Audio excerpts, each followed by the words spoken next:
Hello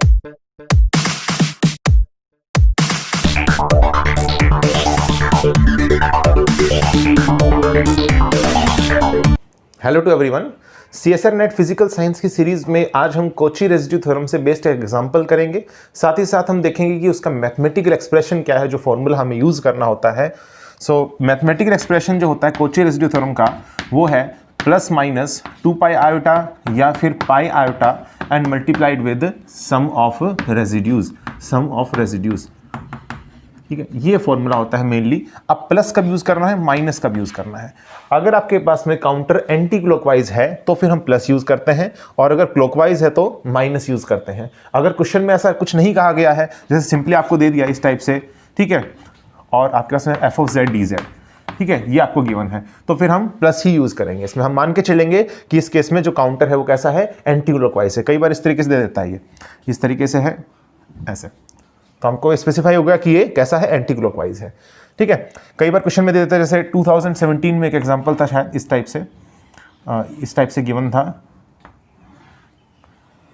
ठीक है, इस टाइप से ये ऐसे जा रहा था। तो यहाँ पर हम इस वाले काउंटर पार्ट में हम अलग से हम रेजिड्यू फाइंड आउट कर रहे थे, इसमें अलग फाइंड आउट कर रहे थे।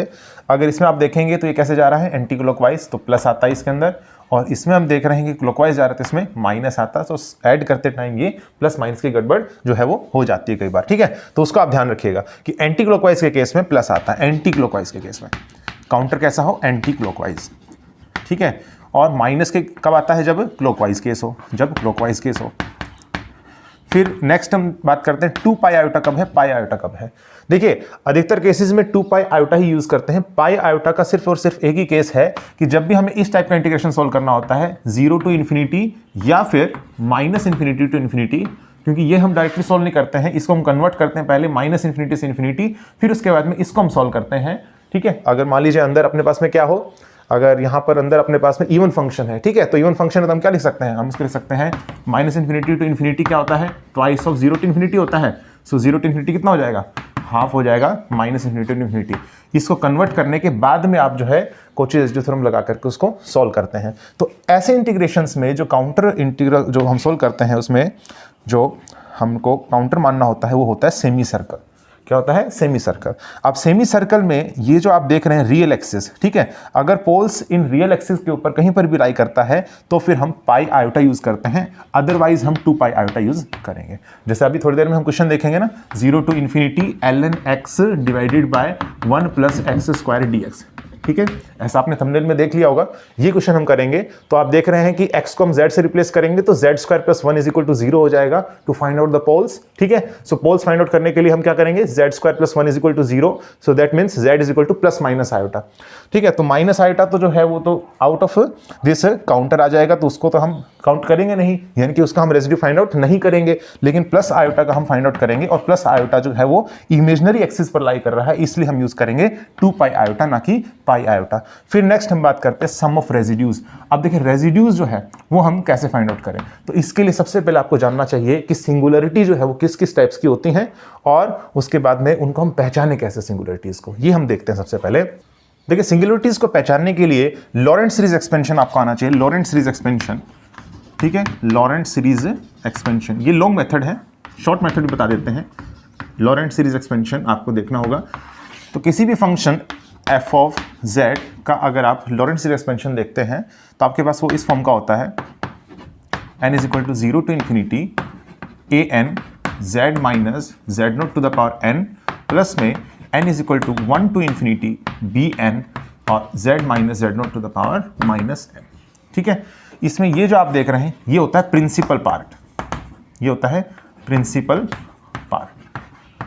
ठीक है, अब आपने एक्चुअल में z की जो नेगेटिव वैल्यूज है ना, उसको हम कहते हैं प्रिंसिपल पार्ट। अब आपने इसको चेक करना है, हो सकता है ये 0 टर्म्स आ रही हो, 0 टर्म्स यानी कि कोई भी टर्म ना हो, 0 टर्म्स हो। अगर 0 टर्म्स हैं तो अपने पास में हो जाएगी रिमूवेबल सिंगुलरिटी, रिमूवेबल सिंगुलरिटी। ऐसा क्यों चेक कर रहे हैं, क्योंकि देखिए अगर सिंपली 0 टर्म्स आ रही हैं और रिमूवेबल सिंगुलरिटी है तो रेजिड्यू इस केस में कितना हो जाएगा, सिंपली 0 हो जाएगा। ठीक है, निकालने की जरूरत नहीं है, रेजिड्यू कितना हो जाएगा, 0 हो जाएगा। This implies that residue is equal to 0। तो ये चेक करना आना चाहिए। नेक्स्ट हम बात करते हैं, अगर फाइनाइट टर्म्स आ रही हैं, फाइनाइट टर्म्स आ रही हैं तो हम कहेंगे it contains non essential singularity, non essential singularity जिसे हम कहते हैं पोल, ठीक है। और अगर इनफाइनाइट टर्म्स आ रही हैं, इनफाइनाइट टर्म्स, तो फिर हम कहेंगे एसेंशियल सिंगुलरिटी, एसेंशियल सिंगुलरिटी है। और शॉर्ट ट्रिक जो है चेक करने का सिंगुलरिटी का, वो मैंने आपको जो है लेक्चर में करवा रखा है। एक वीडियो मैंने अपलोड करी थी शॉर्ट ट्रिक्स की, शॉर्ट ट्रिक्स, ठीक है। उसका लिंक मैं डिस्क्रिप्शन में आपको दे देता हूं, आप जो है उसमें देख सकते हैं सिंगुलरिटी जो है उसका चेक करने का शॉर्ट ट्रिक क्या है, ठीक है।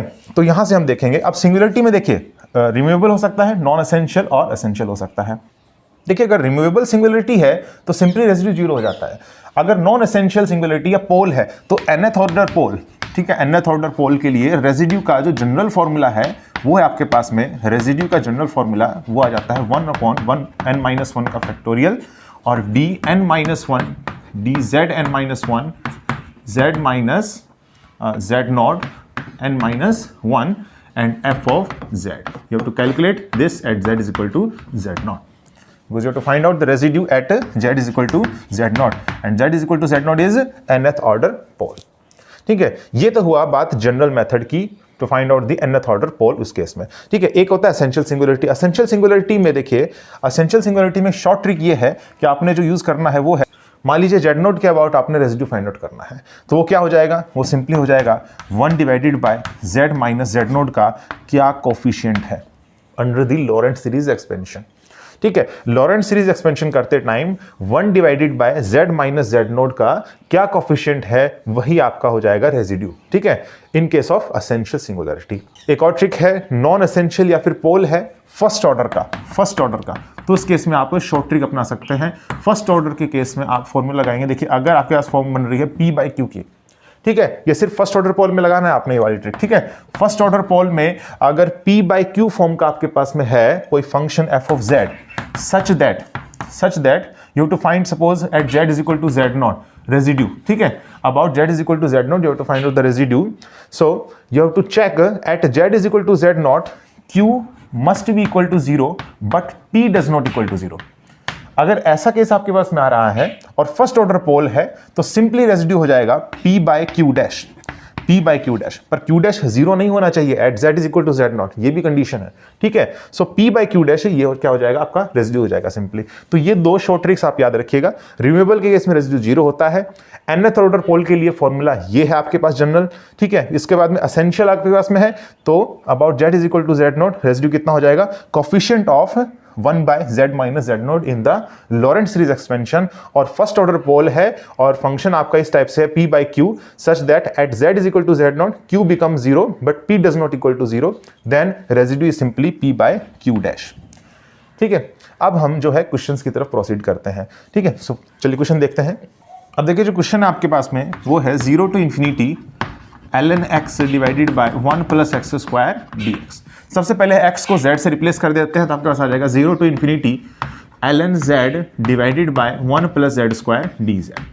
अब 0 to infinity में तो हम किसी भी कोची रेसिड्यू थ्योरम में सोल्व नहीं करते हैं, रेसिड्यू फाइंड आउट नहीं करते हैं, सो माइनस इन्फिनिटी से इन्फिनिटी इसको कन्वर्ट किया जाता है। पर क्या इसको आप कन्वर्ट कर सकते हैं, इसके लिए आपके पास में अंदर जो है वो इवन फंक्शन होना चाहिए। तो 1 + z² तो इवन फंक्शन है, but ln z is neither an even function nor an odd function. So यहां पर आप इसको सिंपली ऐसा नहीं लिख सकते हैं कि half of minus infinity to infinity और ln z divided by 1 + z² dz, और मैंने इसकी वैल्यू फाइंड आउट कर ली by using the Cauchy residue theorem simply to find out the poles and then residues formula लगा करके, और इसको हाफ से मैंने मल्टीप्लाई कर दिया। ऐसा आप नहीं कर सकते क्योंकि ln z is neither an even function nor an odd function. तो कैसे करेंगे इसको, देखिए इसमें ये जो है इसको आपने मान लिया से इंटीग्रल i, ठीक है, i मैंने मान लिया, तो आप इसको देखिए ऐसे लिख सकते हैं minus infinity to infinity i, this is equal to minus infinity to 0 i and plus में 0 to infinity i, ऐसा लिख सकते हैं इसको, ठीक है। ये तो हमने कैलकुलेट करना है तो इसकी तो बात रह गई। अब इसको हम कैलकुलेट कर लेते हैं एक बार, फिर बाद में इसको कैलकुलेट करेंगे। सो यहाँ पर इसको देखते हैं एक बार, minus infinity to infinity ln z divided by 1 + z² dz, ठीक है। इसको हमने सोल्व करना है, ठीक है। सबसे पहले हम देखते हैं कि पोल्स है कहां पर, तो 1 + z², this is equal to 0, ठीक है। So z² is equal to -1, z is equal to ± iota है। अब देखिए मैंने कहा था आपको 0 से इन्फिनिटी या माइनस इन्फिनिटी से इन्फिनिटी का केस हो तो उस केस में काउंटर आपके पास में क्या होता है, सेमी सर्कल होता है, तो सेमी सर्कल मानेंगे। अब सेमी सर्कल में एक तो जगह है आपके पास में पोल्स प्लस आयोटा और एक है माइनस आयोटा, पर क्या माइनस आयोटा आएगा? नहीं, क्योंकि ये जो सेमी सर्कल है वो अपर हाफ प्लेन में एग्जिस्ट कर रहा है, अपर हाफ प्लेन में, यानी कि फर्स्ट और सेकंड क्वाड्रेंट में, तो माइनस आयोटा आपके केस में नहीं आएगा। माइनस आयोटा के अबाउट आप रेजिड्यू फाइंड आउट नहीं करेंगे, ठीक है, this is out of the counter, ठीक है। तो हम जो है माइनस आयोटा नहीं लेंगे, इसमें सिर्फ और सिर्फ प्लस आयोटा हम कंसिडर करेंगे। और प्लस आयोटा जो है इमेजिनरी एक्सिस पर लाई कर रहा है, रियल एक्सिस पर तो नहीं है। रियल एक्सिस पर होता तो हम क्या यूज करते? पाई आयोटा। अब क्या यूज करेंगे? 2 पाई आयोटा, तो हम यूज कर देंगे 2 पाई आयोटा, ठीक है। और प्लस लेंगे कि माइनस, ऐसा कुछ स्पेसिफाई नहीं किया गया है कि this is a anti clockwise और clockwise counter, so assume this is a anti clockwise counter, so plus ले लिया मैंने। And residue at what point? At about z is equal to plus iota, ठीक है। तो रेजिड्यू क्या होगा इसका? देखिए रेजिड्यू क्या होगा, सबसे पहले देख लेते हैं। z is equal to plus iota कैसा है? फर्स्ट ऑर्डर पोल है, तो इसको आप या तो इस फॉर्म में ले लीजिए, p बाई क्यू फॉर्म में, p बाई क्यू फॉर्म में इस तरीके से बनाइए आप कि such that at z is equal to iota q becomes 0 but p does not equal to 0, ऐसा फॉर्म आप बनाने की कोशिश कीजिए इसको, ठीक है। सो ऐसा फॉर्म बनाते हैं इसको। देखिए इसको आप ऐसे लिख सकते हैं ln z divided by z plus iota, z plus iota और z माइनस आयोटा, ऐसे लिख सकते हैं आप इसको। फिर आप इसको ऐसे लिखेंगे ln z divided by z plus iota और divided by z minus iota, लो बन गया ये वाला फॉर्म, ठीक है। ये वो फॉर्म है। z is equal to iota अगर आप प्लेस करेंगे यहाँ पर तो ये फॉर्म आ गया p by Q. So q कितना हो रहा है? 0 होने लग रहा है। q कितना है? देखिए z माइनस आयोटा, आयोटा अगर आप यहाँ पर z को रिप्लेस करेंगे तो कितना हो जाएगा? q 0 हो जाएगा, यही है। But p does not equal to 0, so ln iota divided by 2 iota, ठीक है। तो ये तो 0 नहीं है, तो सिंपली इस केस में कितना रेजिड्यू आ जाएगा? देखिए रेजिड्यू इसका हो जाएगा आपके केस में p बाई क्यू डैश होता है, सो p तो यही रहेगा सेम, ठीक है, because p does not equal to 0, तो ये तो सेम रहेगा। और जो डिनोमिनेटर है नीचे इसका डिफरेंशिएशन हो जाएगा, q डैश हो जाएगा, तो डिफरेंशिएशन कितना हो जाएगा? z माइनस आयोटा का विद रिस्पेक्ट टू z 1 हो जाएगा। तो सिंपली आ जाएगा ln z divided by z plus iota, और किस पॉइंट पर? z is equal to iota पर, ठीक है। आप उसको जनरल मेथड से भी सॉल्व कर सकते हैं। देखिए एक बार बता देता हूं आपको जनरल मेथड से कैसे करेंगे। देखिए जनरल मेथड क्या था? जनरल मेथड था 1 upon n minus 1 factorial dn minus 1 divided by dz और n माइनस 1, और ये आ जाएगा z minus z naught n f of z at z is equal to z naught, ठीक है। अब n की वैल्यू कितनी है? 1 है, क्योंकि फर्स्ट ऑर्डर पोल है, तो इसका जो फॉर्मूला होता है वो कितना होता है? z माइनस z नॉट और f of z at z is equal to z naught, ठीक है। ये आ जाएगा z minus iota, f of z कितना है? वो है ln z, ये रहा ln z divided by z plus iota and z minus iota, and z is equal to z naught पर फाइंड आउट कर रहे हैं, तो ये तो कैंसिल हो जाएगा, और z is equal to z naught means z is equal to iota, so ln iota divided by 2 iota, ठीक है। तो यहाँ से आ जाएगा आपके पास सेम आ रहा है, सो 2 पाई iota multiplied with ln iota divided by 2 iota, ये आ जाएगा, ठीक है। सो देखिए ये तो कैंसिल हो गया, ये तो कैंसिल हो गया। अब ln आयोटा की क्या वैल्यू होगी? ln आयोटा की क्या वैल्यू होगी? देखिए इसका आप ऐसे ले सकते हैं। देखिए एक फॉर्मूला होता है e की power iota theta is equal to cos theta plus iota sine theta, ठीक है, according to de Moivre's theorem, ठीक है। सो अगर यहाँ पर देखिए आपको आयोटा चाहिए तो यहाँ पर कितना हो जाएगा? साइन थीटा की वैल्यू 1 होनी चाहिए, तो sine theta is equal to 1, that means theta is equal to pi by 2, और पाई बाय 2 पर कोस थीटा की वैल्यू 0 हो जाएगी, that means e to the power iota pi by 2 की वैल्यू कितनी आती है? आयोटा आती है, तो इसको रिप्लेस कर देंगे। सो आपके पास आ जाएगा पाई और ln, और आयोटा कितना है? e की power iota pi by 2, e की पावर आयोटा पाई बाय 2 है, ये है आपके पास में, ठीक है, ये आ जाएगा। और ln और ये आगे एक्सपोनेंशियल है, सो ये आ जाएगा आपके पास में पाई स्क्वायर बाय 2 और iota, pi into pi, pi square, iota ये रहा डिवाइडेड बाय 2 ये रहा, ln और e आपस में पाई स्क्वायर बाय 2 आयोटा, ठीक है। ये तो इसकी वैल्यू आ गई। अब नेक्स्ट बात करते हैं इसकी वैल्यू क्या होगी, इसकी वैल्यू क्या होगी। सो देखिए इसकी वैल्यू हमें फाइंड आउट करनी है, that means minus infinity to 0 ln z divided by 1 plus z square dz, ठीक है। सो सबसे पहले देखिए माइनस को यहाँ से हटाइए, माइनस हटाने के लिए क्या करेंगे? z को सिंपली माइनस z से रिप्लेस कर देंगे, तो क्या होगा? Replace z bye minus z, तो क्या होगा यहाँ से? तो आपके पास कितना आ जाएगा? z को माइनस z से रिप्लेस करने पर infinity, this is 0 and ln of minus z divided by 1 plus minus z का स्क्वायर, वो तो ये आएगा z स्क्वायर, ठीक है, and d of minus z, तो ये माइनस हम बाहर ले लेते हैं, ठीक है। अब ये माइनस आपने बाहर लिया है, तो देखिए लिमिट्स को आप इंटरचेंज कर सकते हैं। लिमिट्स को इंटरचेंज करेंगे कितना आ जाएगा? ये आ जाएगा 0 टू इन्फिनिटी ln और z, और देखिए -1 z इंटू -1 है, और -1 को आप लिख सकते हैं e to the power iota 2n + 1 of pi, ठीक है, डिवाइडेड बाय 1 + z², 1 + z² और इंटू में dz, ये है आपके पास में, ठीक है। इसको हमें सॉल्व करना है। n की क्या वैल्यू होगी यहाँ पर? n की वैल्यू देखिए 1 2 3 नहीं हो सकती है, n की वैल्यू यहाँ होगी 0, तो यहाँ कितना आ जाएगा, यहाँ से आ जाएगा आपके पास में 0 to ∞, और ये आ जाएगा ln z divided by 1 + z² dz, and plus में 0 to ∞ और ln और e to the power iota 2n + 1 of pi divided by, ये आ जाएगा 1 + z² dz, ठीक है।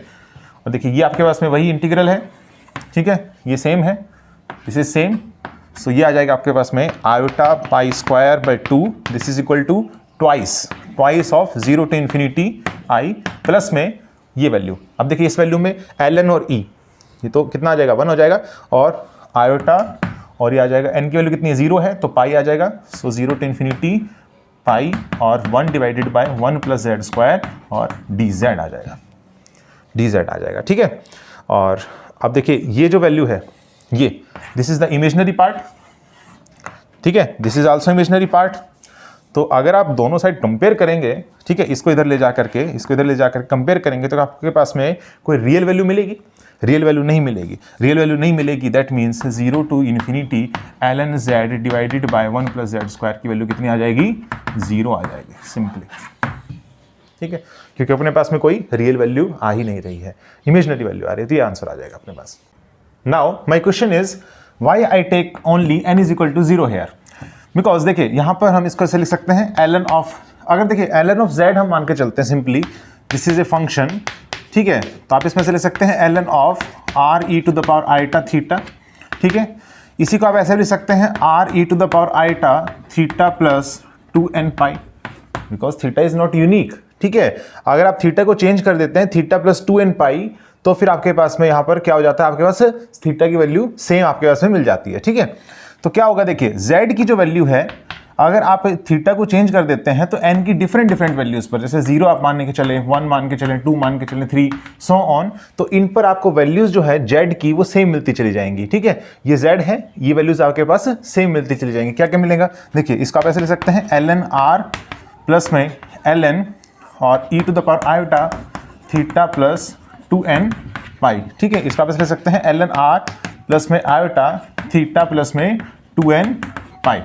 अब इसमें अगर आप n को 0 रखेंगे, then I am getting ln r plus iota theta, फिर इसके बाद n की वैल्यू 1 रखेंगे, then I am getting ln r plus iota and I am getting theta plus में एंड 2 पाई, ठीक है, and so on. So see here कि ये जो वैल्यूज हैं आपके पास में डिफरेंट मिल रही हैं आपके पास, ठीक है, ये वैल्यूज आपके पास क्या मिल रही हैं, डिफरेंट मिल रही हैं, बिकॉज z तो यूनिक है आपके पास में, क्योंकि यहाँ पर n की डिफरेंट वैल्यूज पर, जैसे 0 1 2 3 सो ऑन, आपको z की क्या वैल्यू मिल रही है, सिंगल वैल्यू मिल रही है, but ln z is a multi valued function, ठीक है, ln z is multi valued function, it contains branch point singularities,